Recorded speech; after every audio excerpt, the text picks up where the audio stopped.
Dear students, working capital management എന്ന ഭാഗത്ത് working capital estimation രണ്ട് മെത്തേഡിലൂടെ, അതായത് നെറ്റ് കറണ്ട് അസറ്റ് ഫോർകാസ്റ്റിംഗ് മെത്തേഡിലൂടെയും അതേപോലെ ഓപ്പറേറ്റിംഗ് സൈക്കിൾ മെത്തേഡിലൂടെയും വർക്കിംഗ് ക്യാപിറ്റൽ എസ്റ്റിമേറ്റ് ചെയ്യുന്നത് എങ്ങനെയാണെന്ന് വളരെ ഡീറ്റെയിൽ ആയിട്ട് നാം മനസ്സിലാക്കുകയുണ്ടായി. നമുക്കറിയാം, വർക്കിംഗ് ക്യാപിറ്റൽ മാനേജ്മെൻറ്റ് എന്ന് പറയുമ്പോൾ വർക്കിംഗ് ക്യാപിറ്റലിൻ്റെ ഒരു പ്രധാനപ്പെട്ട കോൺസെപ്റ്റാണ് ഇൻവെൻ്ററി എന്ന് പറയുന്നത്. ഒരു മാനുഫാക്ചറിങ് എൻ്റർപ്രൈസിനെ സംബന്ധിച്ചിടത്തോളം ഇൻവെൻ്ററീസ് എന്ന് പറയുമ്പോൾ റോ മെറ്റീരിയൽ ഇൻവെൻ്ററി വരും, വർക്ക് ഇൻ പ്രോഗ്രസ് വരും, ഫിനിഷ്ഡ് ഗുഡ്സിൻ്റെ ഇൻവെൻ്ററിയും വരും. ഇതെല്ലാം മാനേജ് ചെയ്യേണ്ടതുണ്ട്. അതുകൊണ്ട് തന്നെ ഇൻവെൻ്ററി മാനേജ്മെൻറ്റ് എന്ന് പറയുന്നത് വർക്കിംഗ് ക്യാപിറ്റൽ മാനേജ്മെൻറ്റിൽ വളരെ വളരെ ഇമ്പോർട്ടൻ്റ് ആയിട്ടുള്ള ഒന്നാണ്.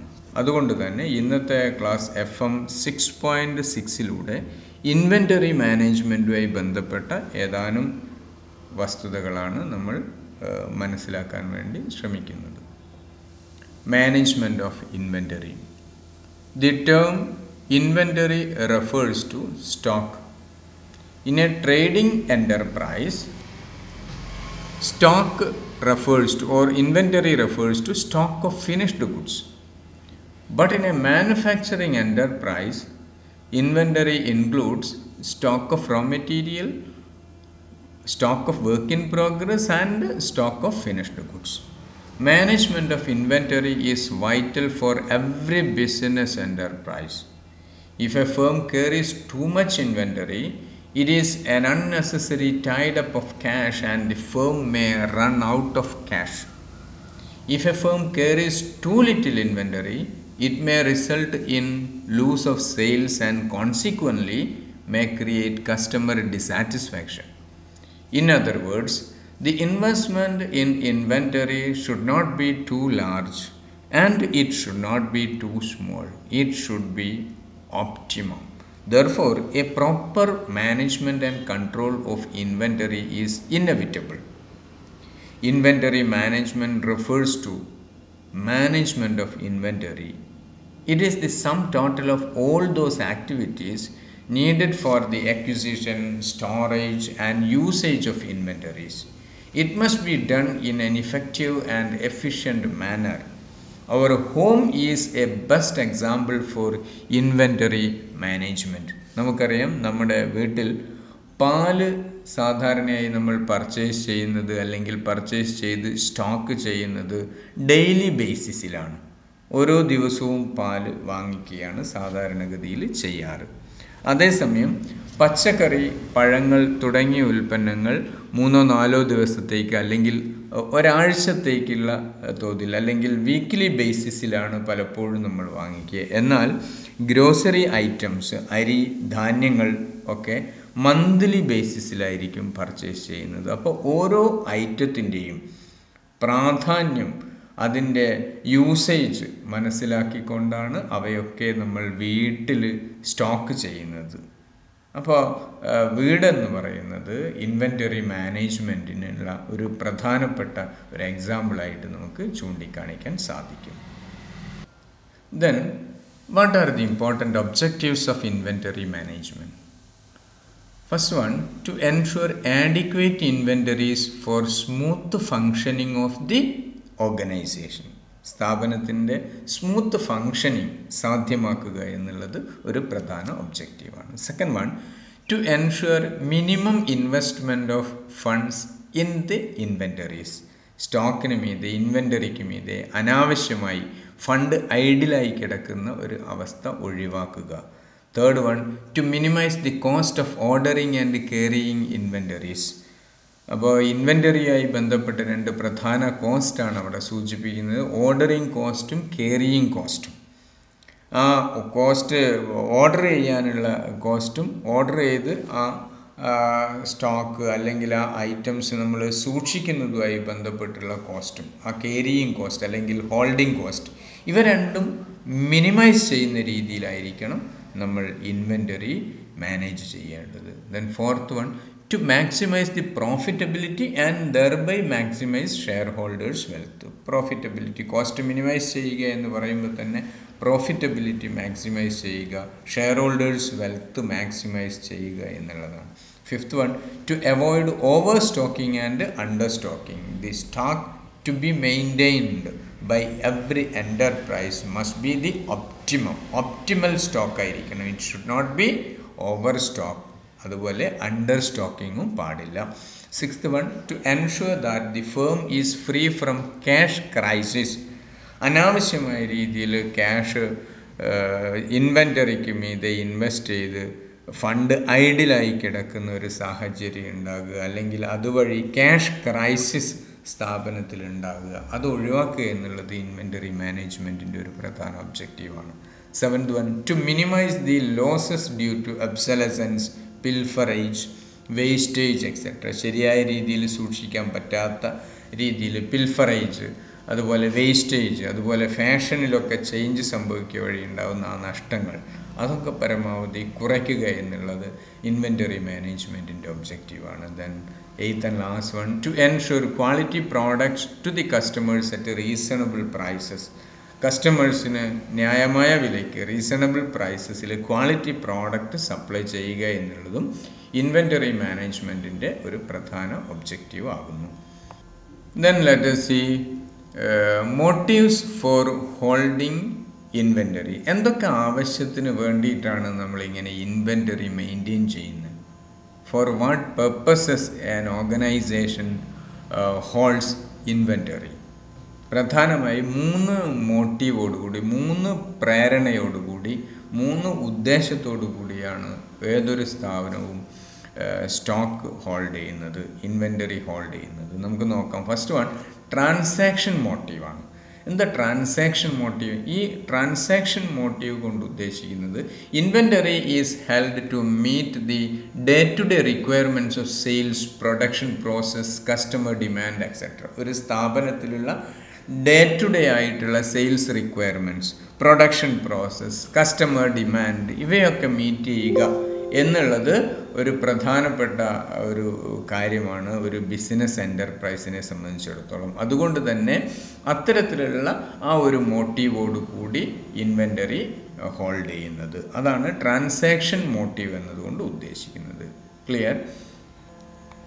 Second is production motive. Production motive എന്ന് പറഞ്ഞാൽ എന്താ? എന്തിനാണ് ഇൻവെൻ്ററി സൂക്ഷിക്കുന്നതെന്ന് പറഞ്ഞാൽ പ്രൊഡക്ഷൻ മോട്ടീവോട് കൂടിയ. Means inventory is held to meet the unforeseen circumstances such as strike etcetera. സ്ഥാപനത്തിൽ എന്തെങ്കിലും തരത്തിലുള്ള സ്ട്രൈക്കോ മറ്റോ വന്നു കഴിഞ്ഞാൽ പ്രൊഡക്ഷൻ പ്രോസസ്സ് നിലച്ചു പോകുന്ന ഒരു സാഹചര്യം വരുമ്പോൾ കൃത്യമായ രീതിയിൽ ഫിനിഷ്ഡ് ഗുഡ്സിൻ്റെ സ്റ്റോക്ക് ഉറപ്പുവരുത്തുക. അല്ലെങ്കിൽ നമുക്ക് റോ മെറ്റീരിയൽ സപ്ലൈ ചെയ്യുന്ന സ്ഥാപനത്തിൽ റോ മെറ്റീരിയൽ കൃത്യമായി നമുക്ക് സപ്ലൈ ചെയ്യാത്തൊരു സാഹചര്യം വരുമ്പോൾ പ്രൊഡക്ഷൻ പ്രോസസ്സ് കൃത്യമായ രീതിയിൽ നടക്കാൻ വേണ്ടി റോ മെറ്റീരിയൽ സ്റ്റോക്ക് ചെയ്യുന്നു. പ്രൊഡക്ഷൻ മോട്ടീവോടുകൂടിയാണ്. അപ്പോൾ അതാണ് പ്രൊഡക്ഷൻ മോട്ടീവ് എന്നതുകൊണ്ട് ഉദ്ദേശിക്കുന്നത്. Then third one, speculative motive. Inventory is held to capitalise an opportunity of making profit. നമുക്ക് പ്രോഫിറ്റ് ഏൺ ചെയ്യാനുള്ള ഒരു ഓപ്പർച്യൂണിറ്റി, ഒരു ബിസിനസ് ഓപ്പർച്യൂണിറ്റി നമുക്ക് ലഭ്യമാകുന്ന സമയത്ത് ആ ഓപ്പർച്യൂണിറ്റി പൂർണ്ണമായിട്ടും എക്സ്പ്ലോയിറ്റ് ചെയ്യണമെങ്കിൽ ചില സിറ്റുവേഷനിലുണ്ടല്ലോ നമുക്ക് വളരെ കൂടുതലായിട്ട് പ്രൊഡക്ഷൻ നടത്തേണ്ടി വരും. ആ ഒരു പർട്ടിക്കുലർ ഓപ്പർച്യൂണിറ്റി നമ്മൾ എക്സ്പ്ലോയിറ്റ് ചെയ്യുകയാണ് കൂടുതൽ പ്രൊഡക്ഷൻ നടത്തിക്കൊണ്ട്. കൂടുതൽ ഡിമാൻഡ് പെട്ടെന്ന് ഉണ്ടാകുന്ന സമയത്ത് കൂടുതലായിട്ട് പ്രൊഡക്ഷൻ നടത്താൻ വേണ്ടിയിട്ട് നമ്മൾ അത് സാധിക്കണമെങ്കിൽ റോ മെറ്റീരിയൽ നമ്മൾ സ്റ്റോക്ക് ചെയ്യേണ്ടതുണ്ട്. ക്ലിയർ? അതുപോലെ തന്നെ പെട്ടെന്ന് കസ്റ്റമേഴ്സിൻ്റെ ഡിമാൻഡിനനുസരിച്ച് പെട്ടെന്ന് വലിയ ബൾക്ക് ക്വാണ്ടിറ്റി ആയിട്ട് ഫിനിഷ്ഡ് ഗുഡ്സ് സപ്ലൈ ചെയ്യേണ്ടി വരുന്നൊരു സാഹചര്യം ഉണ്ടായിക്കഴിഞ്ഞാൽ അത് ആ ഒരു സാഹചര്യം അല്ലെങ്കിൽ ആ ഒരു സാഹചര്യം ഉപയോഗപ്പെടുത്തി പരമാവധി ലാഭം ഉണ്ടാക്കണമെങ്കിൽ പെട്ടെന്ന് തന്നെ ഫിനിഷ്ഡ് ഗുഡ്സ് നമുക്ക് സപ്ലൈ ചെയ്യേണ്ടി വരും. ആ ഫിനിഷ്ഡ് ഗുഡ്സിൻ്റെ സ്റ്റോക്ക് നമ്മൾ വെക്കേണ്ടി വരും. അതുകൊണ്ട് അതാണ് സ്പെക്കുലേറ്റീവ് മോട്ടീവ് എന്നതുകൊണ്ട്. അതായത് capitalise an opportunity of making profit earn ചെയ്യാനുള്ള ലഭ്യമാകുന്ന ഒരു ഓപ്പർച്യൂണിറ്റി പരമാവധി അത് ഉപയോഗപ്പെടുത്തുക എന്നുള്ളത്. അപ്പോൾ ഇതാണ് 3 പ്രധാനപ്പെട്ട ഈ 3 മോട്ടീവോടുകൂടെയാണ് ഏതൊരു സ്ഥാപനവും ഇൻവെൻ്ററി അല്ലെങ്കിൽ സ്റ്റോക്ക് മെയിൻറ്റെയിൻ ചെയ്യുന്നത്. Then cost of inventory. The costs associated with the inventory are ordering cost and carrying cost. നാം നേരത്തെ സൂചിപ്പിച്ചു, നമ്മൾ കണ്ടു കഴിഞ്ഞു. ഓർഡറിങ് കോസ്റ്റും കെറിയിങ് കോസ്റ്റുമാണ് ഇൻവെൻ്ററിയായി ബന്ധപ്പെട്ട രണ്ട് പ്രധാനപ്പെട്ട കോസ്റ്റ്. അങ്ങനെയാണെങ്കിലും ഈ രണ്ട് കോസ്റ്റുകൾക്ക് പുറമേ ആയിട്ട് സ്റ്റോക്ക് ഔട്ട് കോസ്റ്റ് എന്ന ഒരു പുതിയ കോൺസെപ്റ്റ്, പുതിയ കാര്യം കൂടെ വരുന്നുണ്ട്. അതെന്താണെന്നൊക്കെ വൺ ബൈ വൺ ആയിട്ട് നമുക്ക് നോക്കാം. First ordering cost. എന്താണ് ordering cost? Ordering cost are the cost for placing orders. Purchase order place ചെയ്യുന്നതുമായി ബന്ധപ്പെട്ട്, പർച്ചേസ് ഓർഡർ നൽകുന്നതുമായി ബന്ധപ്പെട്ട് വരുന്ന കോസ്റ്റിനെയാണ് ഓർഡറിങ് കോസ്റ്റ് എന്ന് പറയുന്നത്. These depend upon number of orders and not on quantity of inventory ordered. അപ്പോൾ ordering cost എന്ന് പറഞ്ഞു കഴിഞ്ഞാൽ ഓർഡർ നൽകുന്ന, എത്രത്തോളം ഓർഡറാണ് നമ്മൾ നൽകുന്നത്, ഓർഡർ നൽകുന്നത് കൂടുന്തോറും ഓർഡറിങ് കോസ്റ്റ് കൂടിക്കൊണ്ടേയിരിക്കും. അല്ലാതെ ആ ഓരോ ഓർഡറും എത്രത്തോളം ക്വാണ്ടിറ്റിയാണ് ഓർഡർ ചെയ്യുന്നത്, ഓരോ ഓർഡറിനകത്തും എത്ര ക്വാണ്ടിറ്റി മെറ്റീരിയൽസ് അല്ലെങ്കിൽ സ്റ്റോക്ക് ആണ് ഓർഡർ ചെയ്യപ്പെടുന്നത് എന്നുള്ളതിൻ്റെ അടിസ്ഥാനത്തിലല്ല. Ordering cost depends upon the number of orders placed. Order കൊടുക്കുന്ന അല്ലെങ്കിൽ പ്ലേസ് ചെയ്യുന്ന ഓർഡറുകളുടെ എണ്ണം കൂടുന്നതിനനുസരിച്ച് ഓർഡറിങ് കോസ്റ്റ് കൂടും. പ്ലേസ് ചെയ്യുന്ന ഓർഡറുകളുടെ എണ്ണം കുറയുമ്പോൾ ഓർഡറിങ് കോസ്റ്റ് കുറയും. Okay, these include cost of preparing purchase order, cost of receiving orders, transport cost, documentation, processing cost etcetera. ഇതെല്ലാം ഓരോ തവണ നമ്മൾ ഓർഡർ കൊടുക്കുന്ന സമയത്തും ഈ എക്സ്പെൻസ് ഒക്കെ നമുക്ക് വരും. അപ്പോൾ ഓർഡർ കൊടുക്കുന്നതിൻ്റെ എണ്ണം കൂടുന്നതിനനുസരിച്ച് ഈ ഓർഡറിങ് കോസ്റ്റ് കൂടും, കുറയുന്നതിനനുസരിച്ച് ഈ കോസ്റ്റെല്ലാം കുറയുകയും ചെയ്യും. Ordering cost are also called acquisition cost or setup costs എന്നും പറയാറ്. Okay, then second one is carrying cost. Carrying costs are incurred in carrying or holding or keeping inventory. നമ്മൾ പർച്ചേസ് ചെയ്തിട്ടുള്ള inventory സ്ഥാപനത്തിൽ സൂക്ഷിക്കുന്നതുമായി ബന്ധപ്പെട്ട്, സ്ഥാപനത്തിൽ ഹോൾഡ് ചെയ്യുന്നതുമായി ബന്ധപ്പെട്ട് വരുന്ന കോസ്റ്റിനെയാണ് carrying cost എന്ന് പറയുന്നത്, അല്ലെങ്കിൽ ഹോൾഡിംഗ് കോസ്റ്റ് എന്ന് വിളിക്കും. These include storage cost such as rent, lighting, etc., handling cost, insurance, security cost, cost of pilferage, damage cost, depreciation, opportunity cost of money tied up in inventory, that is interest. അപ്പോൾ നമ്മൾ purchase ചെയ്തിട്ടുള്ള goods സ്ഥാപനത്തിൽ stock ചെയ്യുക എന്ന് പറയുമ്പോൾ ഈ തരത്തിലുള്ള expenses ഒക്കെ വരുന്നുണ്ട്. ഇവയെയാണ് നമ്മൾ carrying കോസ്റ്റ് എന്ന് പറയുന്നത്.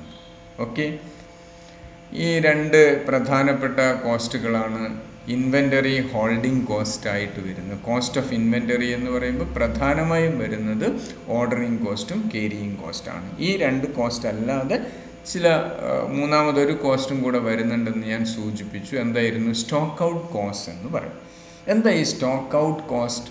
Stock out refers to the situation when a firm is not having goods in stores but there is demand for the same. അപ്പോൾ സ്റ്റോക്ക് ഇല്ല, അതേസമയം ഗുഡ്സിന് ഡിമാൻഡ് ഉണ്ട് താനും. ആ ഒരു സിറ്റുവേഷനെയാണ് സ്റ്റോക്ക് ഔട്ട് എന്നതുകൊണ്ട് ഉദ്ദേശിക്കുന്നത്. ഔട്ട് ഓഫ് സ്റ്റോക്കാണ് എന്ന് പറയും. സ്റ്റോക്ക് ഇല്ല എന്ന് പറയും, പക്ഷേ അതിന് ഡിമാൻഡ് ഉണ്ട്. Okay, when the firm runs out of stock it may lose sales and consequently lose the goodwill. അങ്ങനെ ആവുന്ന സമയത്ത് എന്താ അവിടെ വരുന്ന കോസ്റ്റ് എന്ന് പറഞ്ഞു കഴിഞ്ഞാൽ, നമ്മൾ സ്റ്റോക്ക് ഔട്ടാവുന്ന സമയത്ത് നമുക്ക് സെയിൽസ് നടത്താൻ പറ്റാതെ വരുന്നു. അങ്ങനെ സെയിൽസ് കൃത്യമായിട്ട് കസ്റ്റമേഴ്സിൻ്റെ റിക്വയർമെൻറ്റ്സിനനുസരിച്ച് സെയിൽസ് സാധനങ്ങൾ സപ്ലൈ നടത്താൻ പറ്റാതെ വരുന്ന സമയത്ത് സ്വാഭാവികമായിട്ടും നമ്മുടെ ഫേമിൻ്റെ ഗുഡ് വിൽ കൂടെ കുറഞ്ഞു പോകുന്ന, നശിക്കുന്ന ഒരു അവസ്ഥയിലേക്ക് വരും. Stock out cost includes loss of future sales, loss of goodwill, loss of profit due to loss of sales and goodwill. അപ്പോൾ പ്രോഫിറ്റ് തന്നെ കുറയുകയാണ്, അതായത് നഷ്ടം, സെയിലിൽ ഉണ്ടാകുന്ന കുറവ്, അതുപോലെ ഗുഡ്വിൽ നഷ്ടപ്പെടുന്നു, അതുവഴി മൊത്തം സ്ഥാപനത്തിന് ലാഭം കുറയുന്നു. ഇതൊക്കെ സ്റ്റോക്ക് ഔട്ട് കോസ്റ്റാണ്. Stock out cost are also called shortage cost. അപ്പോൾ സ്റ്റോക്ക് ഔട്ട് ആയതുകൊണ്ടുണ്ടാവുന്ന എല്ലാ കോസ്റ്റും അല്ലെങ്കിൽ എല്ലാ നഷ്ടവുമാണ് നമ്മൾ ഈ സ്റ്റോക്ക് ഔട്ട് കോസ്റ്റ് എന്ന് പറയുന്നത്. അത് സ്റ്റോക്ക് ഔട്ടായതുകൊണ്ടെന്ന് പറഞ്ഞാൽ മതിയായ സ്റ്റോക്ക് ഇല്ലാത്തത് കൊണ്ട്, അതുകൊണ്ട് തന്നെ അതിനെ ഷോർട്ടേജ് കോസ്റ്റ് എന്ന് നമുക്ക് വിളിക്കാം. Okay, then what are the important techniques of inventory management? The important techniques of inventory management includes, first one, economic order quantity or EOQ. Second is stock levels, fixing of stock levels. Third, inventory turnover ratio. Fourth, ABC analysis. Fifth, VED analysis. Sixth, perpetual inventory system. Seventh and last one is JIT or JIT inventory system. ഈ inventory management techniques 1 by 1 ആയിട്ട് നമുക്ക് detail ആയിട്ട് നോക്കാം. അതിൽ ആദ്യത്തേത് economic order quantity or EOQ. What is economic order quantity or EOQ? EOQ refers to the most economical quantity of goods which may be ordered at a time. ഒരു സമയത്ത് എത്ര quantity ഗുഡ്സാണ് നമ്മൾ ഓർഡർ ചെയ്യേണ്ടത്? ഏറ്റവും ഇക്കണോമിക്കലായിട്ടുള്ള ഒരു ക്വാണ്ടിറ്റി ആയിരിക്കണം നമ്മൾ order ചെയ്യേണ്ടത്. ചിലവ് കോസ്റ്റ് പരമാവധി കുറയുന്ന തരത്തിൽ ഉള്ള ഒരു ക്വാണ്ടിറ്റി ഓഫ് ഗുഡ്സാണ് നമ്മൾ ഓർഡർ ചെയ്യേണ്ടത്.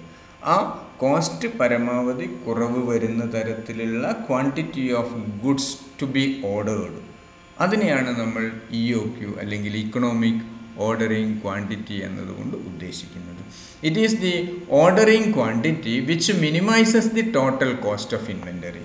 ടോട്ടൽ ഇൻവെൻ്ററി കോസ്റ്റ് മിനിമൈസ് ചെയ്യുന്ന രീതിയിലുള്ള ഓർഡറിംഗ് ക്വാണ്ടിറ്റിയെയാണ് ഇക്കണോമിക് ഓർഡർ ക്വാണ്ടിറ്റി എന്ന് പറയുന്നത്. The total cost of inventory consist of ordering cost and carrying cost. നേരത്തെ നമ്മൾ കണ്ടു കഴിഞ്ഞു.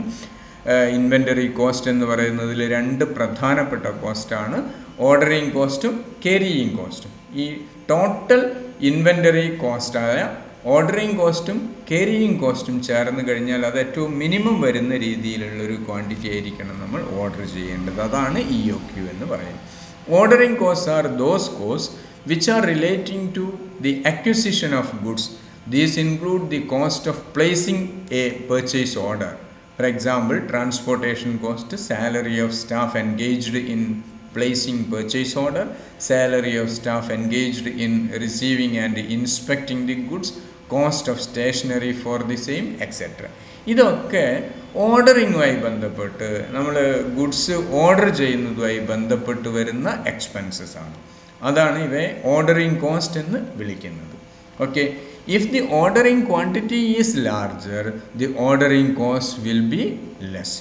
ഓർഡറിംഗ് ക്വാണ്ടിറ്റി കൂടുന്ന സമയത്ത് ഓർഡറിംഗ് കോസ്റ്റ് കുറയും.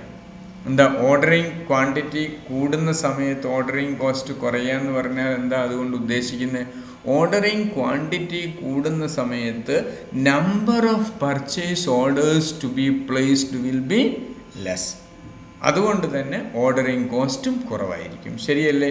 കൂടിയ അളവിൽ നമ്മൾ വലിയ ക്വാണ്ടിറ്റി ബൾക്കായിട്ട് ഓർഡർ കൊടുക്കുന്ന സമയത്ത് കൂടെ ഓർഡർ കൊടുക്കേണ്ടി വരില്ല. ഓർഡറുകളുടെ എണ്ണം കുറയ്ക്കാനും അതുവഴി ഓർഡറിംഗ് കോസ്റ്റ് കുറയ്ക്കാനും സാധിക്കും. അതേസമയം if the ordering quantity is less, order ചെയ്യുന്ന ക്വാണ്ടിറ്റി കുറവാണെങ്കിൽ എന്താണ് അതിൻ്റെ ഒരു ഇഫക്റ്റ് എന്തായിരിക്കും? റിസൾട്ട് എന്തായിരിക്കും? കൂടെ നമ്മൾ ഓർഡർ കൊടുക്കേണ്ടി വരും. അങ്ങനെ number of orders to be placed will be high. അതുകൊണ്ട് തന്നെ ഓർഡറിംഗ് കോസ്റ്റും കൂടുതലായിരിക്കും. അതാണ് ആ ഒരു ഓർഡറിംഗ് കോസ്റ്റിൻ്റെ പ്രത്യേകത. എന്നാൽ എന്താണ് carrying cost? Carrying costs are those costs which are relating to holding of inventory. Okay, these include storage costs such as rent, lighting, etc., handling cost, insurance, security cost, cost of pilferage, damage cost, depreciation, opportunity cost of money tied up in inventory, that is interest, etc. നേരത്തെ നമ്മൾ കണ്ടു കഴിഞ്ഞു carrying cost. അപ്പോൾ ഇവിടെ if the ordering quantity is large, ordering quantity കൂടുതലാകുന്ന സമയത്ത് the carrying cost will also be larger. ഇപ്പോൾ കൂടിയ ബൾക്ക് ക്വാണ്ടിറ്റി നമ്മൾ ഓർഡർ ചെയ്യുന്ന സമയത്ത് അവ സൂക്ഷിക്കാൻ ബൾക്കായിട്ടുള്ള അത്രയും ഗുഡ്സ് സൂക്ഷിക്കാൻ ആവശ്യമായിട്ടുള്ള ഹോൾഡിംഗ് കോസ്റ്റ് കൂടുതലായിരിക്കും.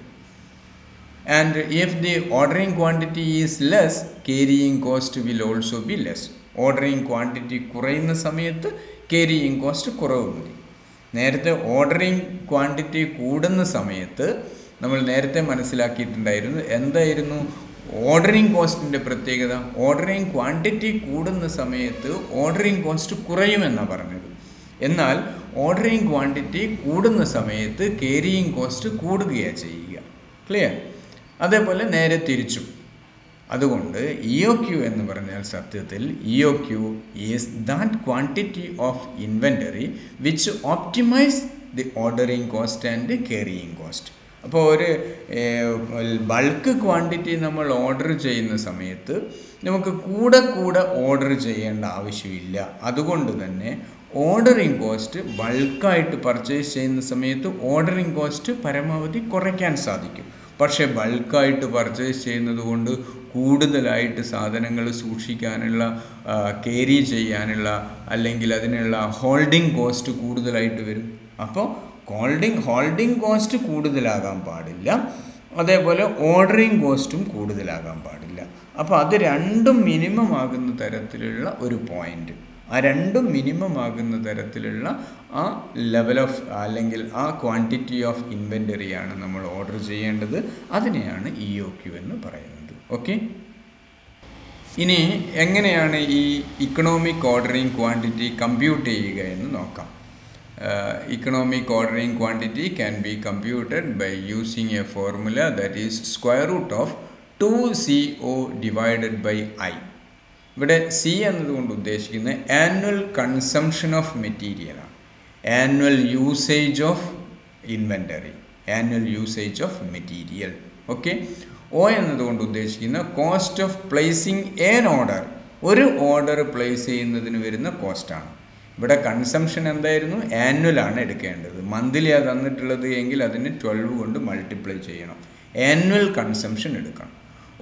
ഓർഡറിങ് കോസ്റ്റാണ്. ഓർഡറിങ് കോസ്റ്റ് പെർ ഓർഡറാണ്. Cost of placing an order, placing an order, ordering cost per order, ഒരു ഓർഡർ പ്ലേസ് ചെയ്യാൻ വരുന്ന കോസ്റ്റാണ് എടുക്കേണ്ടത്. I എന്ന് പറഞ്ഞാൽ ആനുവൽ ക്യാരിയിങ് കോസ്റ്റാണ്. Annual carrying cost per unit, ഒരു യൂണിറ്റ് ഐറ്റം, ഒരു യൂണിറ്റ് ഗുഡ്സ്, ഒരു യൂണിറ്റ് മെറ്റീരിയൽ ക്യാരി ചെയ്യാൻ, ഹോൾഡ് ചെയ്യാൻ, സൂക്ഷിക്കാൻ വരുന്ന കോസ്റ്റ്, ഒരു വർഷത്തേക്കുള്ള കോസ്റ്റിനെയാണ് I എന്നതുകൊണ്ട് ഉദ്ദേശിക്കുന്നത്. It is usually given as percentage of inventory cost. ആ ഒരു യൂണിറ്റ് കോസ്റ്റിൻ്റെ പെർസെൻറ്റേജ് ആയിട്ടാണ് സാധാരണ, ആ ഇൻവെൻ്ററിയുടെ കോസ്റ്റിൻ്റെ പെർസെൻറ്റേജ് ആയിട്ടാണ് സാധാരണ ഈ ക്യാരിയിങ് കോസ്റ്റ് പറയാറ്. അപ്പോൾ ഇവിടെ 3 പ്രധാനപ്പെട്ട ഐറ്റംസാണ് അറിഞ്ഞിരിക്കേണ്ടത് EOQ കാണണമെങ്കിൽ. എന്തൊക്കെയാണ്? ആനുവൽ കൺസംഷൻ എത്രയാണെന്ന് അറിയണം, cost of placing an order അറിയണം, annual carrying cost per unit അറിയണം. ഓക്കെ, നമുക്ക് EOQ കമ്പ്യൂട്ട് ചെയ്യുന്ന ക്വസ്റ്റ്യൻ ഒന്ന് ചെയ്ത് നോക്കാം. You are given the following information. Annual consumption 10,000 kilogram, cost of placing an order ₹50, cost per kilogram of material ₹2, storage cost അതായത് holding cost 8% of average inventory cost. Calculate EOQ and number of orders to be placed in a year. ഇതാണ് question. നമുക്ക് എങ്ങനെയാണ് ഇത് ചെയ്യേണ്ടതെന്ന് നോക്കാം. നമുക്കറിയാം EOQ കണ്ടുപിടിക്കണമെങ്കിൽ formula എന്തായിരുന്നു? Square root of 2CO/I എന്നാണ്. 2CO/I. ഇതിൽ C എന്ന് പറഞ്ഞാൽ എന്തായിരുന്നു? Annual consumption. ആനുവൽ കൺസംഷൻ ഇവിടെ ഡയറക്റ്റായിട്ട് തന്നിരിക്കുകയാണ്. Annual consumption 10,000 kilogram. 10,000 kilogram. Cost of O എന്താ? Cost of placing an order. Cost of placing an order 50 ആണ്. Cost of placing an order 50 ആണ്. പിന്നെ I എന്താ? ആനുവൽ സ്റ്റോറേജ് കോസ്റ്റ് ആണ്, അതായത് annual holding cost or annual carrying cost. Annual carrying cost എന്ന് പറയുന്നത് 8% of average inventory cost. Inventory കോസ്റ്റിൻ്റെ 8%. അതാ നോക്കൂ, cost per kilogram of material എത്രയാണ്? ഇൻവെൻ്ററിയുടെ കോസ്റ്റ് 1 കിലോഗ്രാം 1 യൂണിറ്റിന് 2 രൂപയാണ്.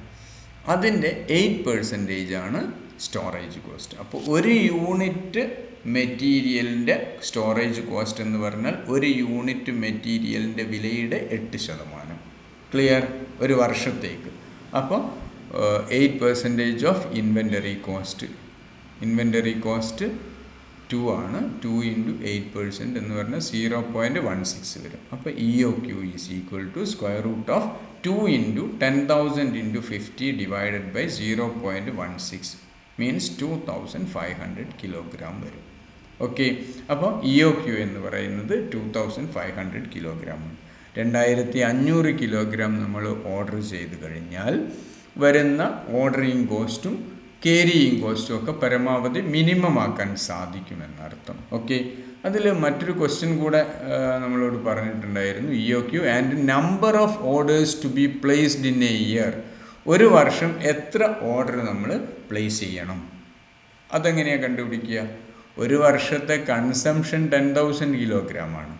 EOQ എന്ന് പറഞ്ഞു കഴിഞ്ഞാൽ ഇക്കണോമിക് ഓർഡറിങ് ക്വാണ്ടിറ്റി. ഒരു തവണ ഓർഡർ ചെയ്യുമ്പോൾ എത്ര കിലോഗ്രാം മെറ്റീരിയലാണ് ഓർഡർ ചെയ്യേണ്ടത്? അത് നമ്മൾ കണ്ടുപിടിച്ച് 2500. അങ്ങനെയാണെങ്കിൽ ഒരു വർഷം 10,000 കിലോഗ്രാം കൺസംഷൻ ആകുന്ന സമയത്ത് എത്ര തവണ ഓർഡർ പ്ലേസ് ചെയ്യേണ്ടി വരും? സ്വാഭാവികമായിട്ടും 4 തവണ. അപ്പോൾ number of orders to be placed in a year എന്ന് പറഞ്ഞാൽ annual consumption divided by EOQ ആണ്. നോക്കൂ, number of orders to be placed in a year is equal to annual consumption divided by EOQ.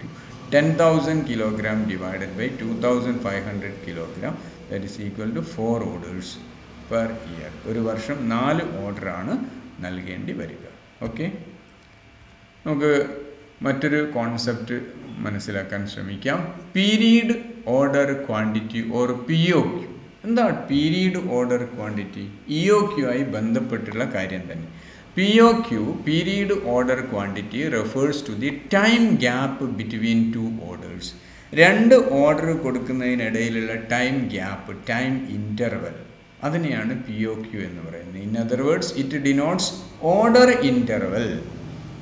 Order place ചെയ്യുന്ന 2 ഓർഡറുകൾ place ചെയ്യുന്നതിനിടയിലുള്ള time ഗ്യാപ്പിനെയാണ് POQ, period order quantity എന്നതുകൊണ്ട് ഉദ്ദേശിക്കുന്നത്. ഇപ്പോൾ POQ എങ്ങനെയാണ് കണ്ടുപിടിക്കുക? POQ is equal to 12 months or 365 days.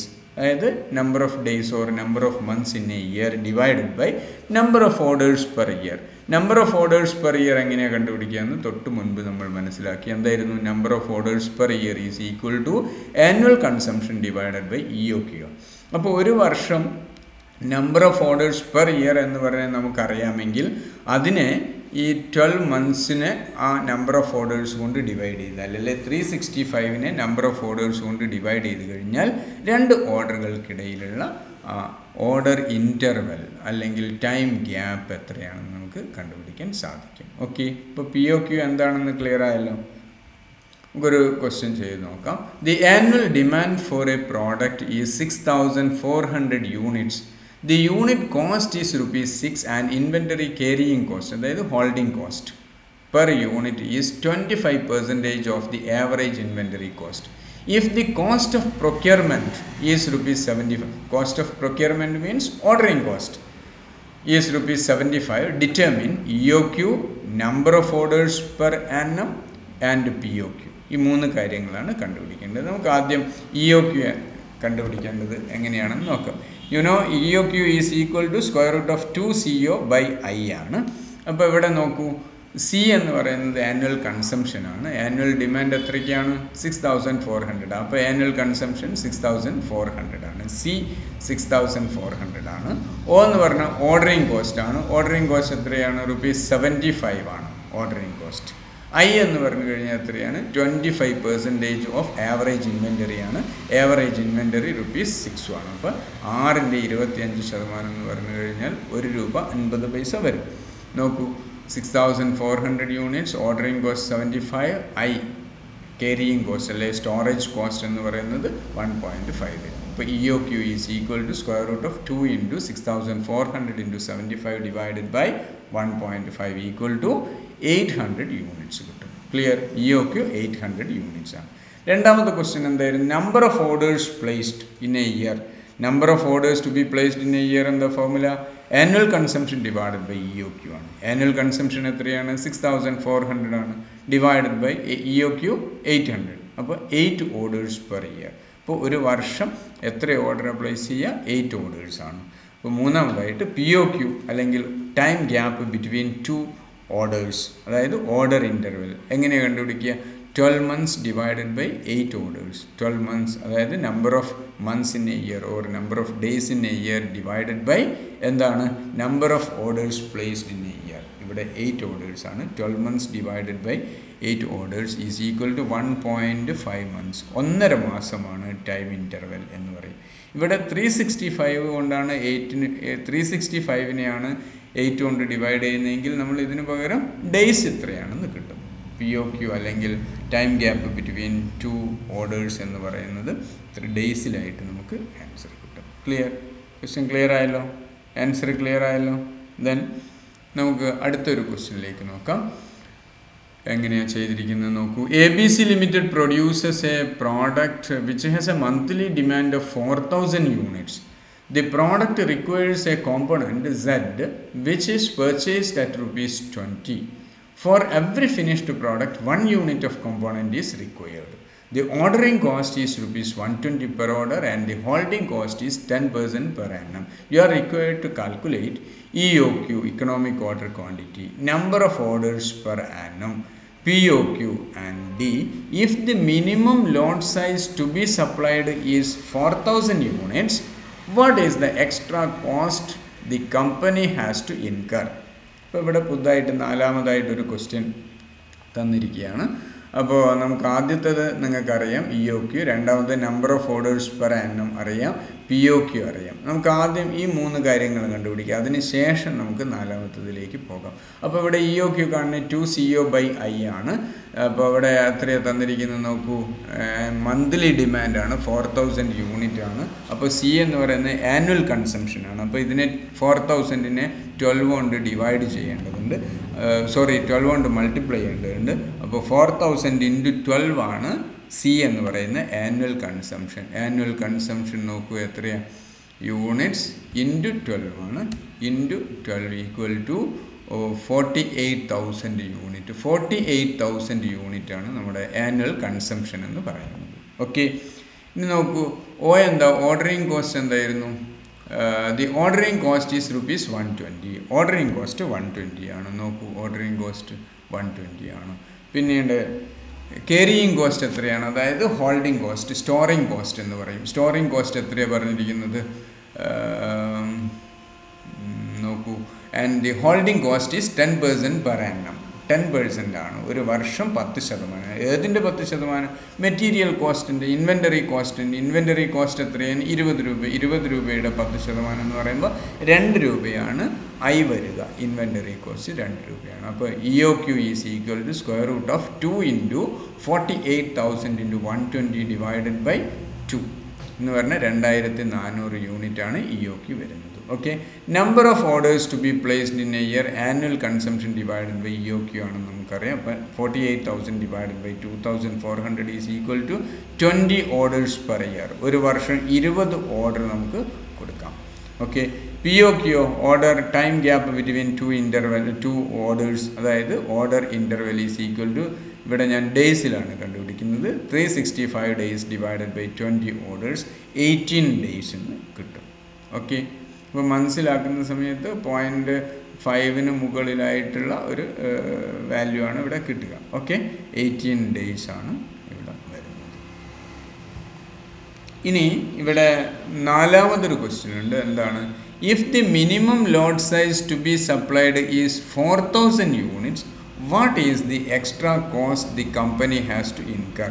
ഇവിടെ നമ്മുടെ EOQ, ഇക്കണോമിക് ഓർഡറിങ് ക്വാണ്ടിറ്റി എത്രയായിരുന്നു കിട്ടിയിരിക്കുന്നത്? 2400 യൂണിറ്റ് ആണ് EOQ. നമ്മൾ ഓർഡർ ചെയ്യുന്ന ക്വാണ്ടിറ്റി 2400 ആണ്. അതാണ് optimal quantity to be ordered എന്ന് നമ്മൾ കണ്ടു കഴിഞ്ഞു. 2400. ആ 2400ന് പകരം 4000 യൂണിറ്റ്സ് ആണ് ഓർഡർ ചെയ്യുന്ന ക്വാണ്ടിറ്റി എന്ന് വിചാരിക്കുക. അങ്ങനെയാണെങ്കിൽ what is the extra cost the company has to incur എന്നാണ് ചോദിച്ചിരിക്കുന്നത്. അഡീഷണലായിട്ട് എത്ര കോസ്റ്റ് കമ്പനിക്ക് വരും. അത് കണ്ടുപിടിക്കണേ നമ്മൾ എന്ത് ചെയ്യണം? ഈ 2500 ആകുന്ന സമയത്ത് EOQ നമ്മൾ കണ്ടുപിടിച്ചു 2400 യൂണിറ്റ്. 2400 യൂണിറ്റ് ഓർഡർ ചെയ്യുന്ന സമയത്ത് ഇൻവെൻ്ററി കോസ്റ്റ് എത്രയാണെന്ന് കാണണം. അതുപോലെ 4000 യൂണിറ്റ് ആണ് ഓർഡർ ചെയ്യുന്നതെങ്കിൽ ഇൻവെൻ്ററി കോസ്റ്റ് എത്രയാണെന്ന് കണ്ടുപിടിക്കണം. ക്ലിയർ? അപ്പോൾ 2400 യൂണിറ്റും 4000 യൂണിറ്റും ആകുന്ന ആ രണ്ട് സിറ്റുവേഷനിലും ഇൻവെൻ്ററി കോസ്റ്റ് എത്രയാണെന്ന് നമ്മൾ കണ്ടുപിടിച്ചാൽ മതി. ഇൻവെൻ്ററി കോസ്റ്റ് എന്ന് പറഞ്ഞു കഴിഞ്ഞാൽ നമുക്കറിയാം അത് രണ്ട് പ്രധാനപ്പെട്ട കോസ്റ്റാണ് അതിൽ വരുന്നത്, ഓർഡറിങ് കോസ്റ്റും ക്യാരിയിങ് കോസ്റ്റും. ഇത് രണ്ടും ടോട്ടൽ ചെയ്ത് കഴിഞ്ഞാൽ ടോട്ടൽ ഇൻവെൻ്ററി കോസ്റ്റ് നമുക്ക് കിട്ടും. അതെങ്ങനെയാണെന്ന് നോക്കാം. Computation of extra cost to be incurred if the lot size is 4000 units instead of 2400 unit. അപ്പോൾ നമ്മൾ 2400 യൂണിറ്റ് ആവുന്ന സമയത്ത് വരുന്ന കോസ്റ്റ് ഓഫ് ഇൻവെൻ്ററി കണ്ടുപിടിക്കുകയാണ്. 4000 യൂണിറ്റ് ആവുന്ന സമയത്തുള്ള കോസ്റ്റ് ഓഫ് ഇൻവെൻ്ററി നമുക്ക് നോക്കാം. ടോട്ടൽ ഓർഡറിങ് കോസ്റ്റ് എത്രയാണെന്ന് നോക്കൂ. ഓർഡറിങ് കോസ്റ്റ് 2400 ആകുന്ന സമയത്ത് 120 ആണ്. 20 ഓർഡറാണ്. 2400 ആകുന്ന സമയത്ത് ഇതാണ് EOQ നമ്മൾ കണ്ടുപിടിച്ചിരിക്കുന്നത്. EOQ 2400 ആകുന്ന സമയത്ത് 20 ഓർഡറാണ് നമ്മൾ പ്ലേസ് ചെയ്യേണ്ടി വരിക. ഓക്കെ, 20 ഓർഡർ കൊടുക്കുന്ന സമയത്ത് വരുന്ന എന്താണ് ഓർഡറിങ് കോസ്റ്റ് എന്ന് പറയുന്നത് 2400 ആണ്. ഓക്കെ, എന്നാൽ 4000 യൂണിറ്റ് ആവുന്ന സമയത്ത് നമ്മുടെ ഓർഡറിങ് കോസ്റ്റ് എന്ന് പറയുന്നത് 1440 വരികയുള്ളൂ. എന്തുകൊണ്ടാണ്? നമ്മൾ അത്രയും തവണ ഓർഡർ ചെയ്യേണ്ടി വരില്ല. 48,000 ഡിവൈഡഡ് ബൈ 4000 അത്രയും ഓർഡേഴ്സാണ് വരികയുള്ളൂ. നമ്മൾ EOQ 2400 ആയിരുന്നത് ഇവിടെ 4000 ആകുന്ന സമയത്ത് 48,000 ഡിവൈഡഡ് ബൈ 4000 എന്ന് പറയുമ്പോൾ 12 ആണ് വരുന്നത്. 12 ഓർഡേഴ്സേ നമ്മൾ നൽകേണ്ടി വരികയുള്ളൂ. അപ്പോൾ 120 × 12 1440 വരികയുള്ളൂ. ഓക്കെ, അപ്പോൾ ഇവിടെ ഓർഡർ ചെയ്യുന്ന ക്വാണ്ടിറ്റി 2400 നിന്ന് 4000 വർദ്ധിച്ചപ്പോൾ കൊടുക്കേണ്ടി വരുന്ന ഓർഡറുകളുടെ എണ്ണം ഇവിടെ 20 ഉണ്ടായിരുന്നു, ഇത് എത്രയാവുകയുള്ളൂ? 12 ആയി കുറയുന്നു. ഓക്കെ, അപ്പോൾ ഓർഡറിങ് കോസ്റ്റ് അത് കുറഞ്ഞു. പക്ഷേ ക്യാരിയിങ് കോസ്റ്റ് നോക്കൂ. ക്യാരിയിങ് കോസ്റ്റ് 10% ആണെന്ന് നമ്മൾ കണ്ടു കഴിഞ്ഞു. അപ്പോൾ ഇവിടെ കോസ്റ്റ് മെറ്റീരിയൽ കോസ്റ്റ് 20 ആണ്. 20 × 10% × 2400 ആകുന്ന സമയത്ത് 4800 rupees വരും. അതുപോലെ ഇവിടെ 4000 യൂണിറ്റ് ഓർഡർ ചെയ്യുന്ന സമയത്ത് ₹20 × 10% × 4000 വരും. അപ്പോൾ 8000 ആണ് വരിക. അപ്പോൾ total cost total inventory cost 2400 unit order ചെയ്യുന്ന സമയത്ത് 7200ഉം 4000 യൂണിറ്റ് ഓർഡർ ചെയ്യുന്ന സമയത്ത് 9440 ആണ് വരുന്നത്. അപ്പോൾ 2400 യൂണിറ്റിന് പകരം 4000 യൂണിറ്റ് ഓർഡർ ചെയ്യുകയാണെങ്കിൽ നമ്മുടെ ഇൻവെൻ്ററി കോസ്റ്റിൽ അഡീഷണലായിട്ട് നമ്മൾ കൊടുക്കേണ്ടി വരുന്ന കമ്പനിക്ക് സംഭവിക്കുന്ന കോസ്റ്റ് എന്ന് പറയുന്നത് 9440 മൈനസ് 7200, അപ്പോൾ 2240 ആണ് വരിക. 2240 രൂപ അധികമായിട്ട് കമ്പനിക്ക് ചെലവിടേണ്ടി വരും. Okay, clear? അപ്പോൾ ഇതോടുകൂടി നമ്മൾ EOQ എന്ന ആ ഭാഗം നമ്മളിവിടെ അവസാനിപ്പിക്കുകയാണ്. Okay, thank you.